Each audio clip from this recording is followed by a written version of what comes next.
Praise the lord. సకల ఆశీర్వాద స్తోత్ర వచనములకు మించిన ఘనమైన యేసు క్రీస్తు పరిశుద్ధ నామములో మీకు ప్రతి విషయములలో ఘనత కలుగునుగాక. ఈ దినపు యేసయ్య జీవపు మాట 119వ కీర్తన 31వ చరణం. నన్ను సిగ్గుపడనీయకుము. యేసు ప్రభువని నోటితో ఒప్పుకొని దేవుడు మృతులలో నుండి ఆయనను లేపెనని విశ్వసించి రక్షింపబడి ఆత్మీయ యాత్రలో ముందుకు కొనసాగుచున్న జీవముగల దేవుని సైన్యములో చేరిన క్రీస్తు యేసు సైనికులారా, ఆయన పేరు పెట్టబడిన ఆయన జనులను ఆయన ఎన్నటికీ సిగ్గుపడనివ్వడు. నా దేవుని ప్రియ దైవ జనాంగమా, దావీదు అనే నీవు కూడా ప్రభువుని అడుగుచున్నావా? నన్ను సిగ్గుపడనీయకుమని. ఇంతవరకు కుటుంబములో, సంఘములో, సమాజములో, బంధువుల మధ్యలో, స్నేహితుల మధ్యలో, ఇరుగు పొరుగు వారి మధ్యలో నీవు చేయుచున్న పనులన్నిటిలో, భక్తిలో, వ్యక్తిగతంగా, ఆత్మీయంగా ఏ పరిస్థితులు సిగ్గుపడేటట్లు చేస్తూ ఉన్నవో, అవమానముతో తలదించుకునేటట్లు చేస్తూ ఉన్నవో, నీ ఓటమి నీకు సిగ్గుగా మారినదా? అనుకున్నది అందుకోలేక, ప్రార్థించింది పొందుకోలేక సిగ్గుతో తలను కప్పుకొని ఉన్నావా?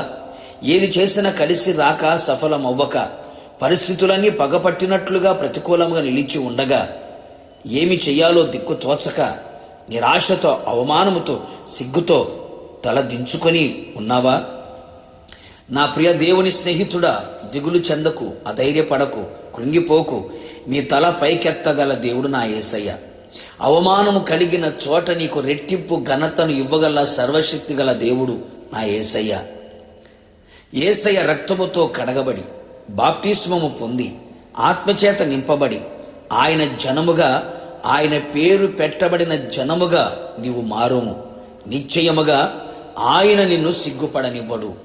ఆయన శాసనములను హత్తుకొని నీ హృదయము ఆయన కట్టడల విషయమై నిర్దోషముగా ఉండగలిగితే నిన్ను సిగ్గుపడనివ్వడు. ఆయన ఆజ్ఞలన్నిటినీ లక్ష్యము చెయ్యునప్పుడు నీకు అవమానము కలుగదు. ఆయన యందు సంపూర్ణముగా నమ్మిక ఉంచి ఆయనకు మొర్రపెట్టిన ఎడల సిగ్గుపడక ఉందువు. ఆయన వైపు చూచిన వారు సిగ్గునందక ఉందురు. నీ ప్రతి విషయములో ఆయన నీకు ఆశ్చర్యకరమైన సహాయము చేయును. నీ కుడి చేతిని పట్టుకొని నీకు సహాయము చేయును. మేఘవాహనుడై నీకు సహాయము చేయుటకు వచ్చును. గనుక మీరెన్నటెన్నటికీ సిగ్గునందకయు విస్మయము నొందకయు ఉందురు. మనం నమ్మిన యేసయ్య ఎవరో, ఎలాంటివాడో, ఏమి చేయగలడో, ఆయన సామర్థ్యం సమస్తమును నీవు నమ్మిన ఎడల, నమ్మిన వాణ్ణి సంపూర్ణముగా తెలుసుకొనిన ఎడల ఎప్పుడునూ సిగ్గుపడవు అనే సంగతి గుర్తెరుగుము. ఆయన నీకు సిగ్గుపడనివ్వడు అనే సంగతి గుర్తించుకో.